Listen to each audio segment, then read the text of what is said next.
cette semaine, nous travaillons dans le cadre d'une formation sur l'anthropologie appliquée aux épidémies émergentes, dans laquelle nous abordons la question de la résistance aux antimicrobiens et globalement des risques d'apparition liés aux zoonoses.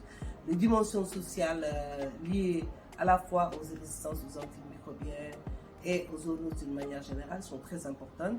Et ce qui concerne la résistance aux antimicrobiennes, par exemple, nous parlons à la fois des antibiotiques, mais aussi des antiviraux et des antiparasitaires.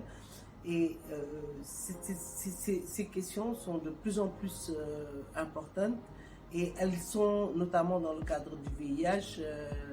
On a pu parler de quatrième épidémie qui était liée à cette extension de ces résistances aux ARV. Et dans ce cadre-là, il y a très peu de connaissances et très peu de recherches qui ont été faites, notamment en Afrique. Et c'est pour ça que nous avons organisé cette semaine un atelier qui réunit 6 pays avec des chercheurs en socio-anthropologie.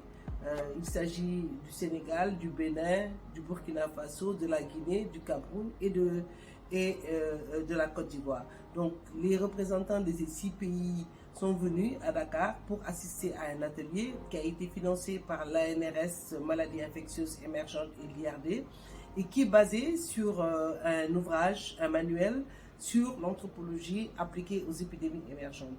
Cet ouvrage qui regroupe un certain nombre de thématiques liées aux épidémies émergentes sert de base à cette formation.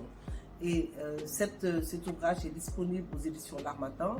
Et après, lors de cette formation, nous avons échangé avec les différents collègues des différents pays à la fois du Nord et du Sud du renforcement des capacités indispensables aux socio-anthropologues pour pouvoir faire émerger ces connaissances. Et les différents acteurs qui sont venus à Dakar vont pouvoir, une fois rentrés dans leur pays, renouveler ces connaissances, renouveler ces formations auprès des universités, des ONG ou de la société civile selon leur appartenance.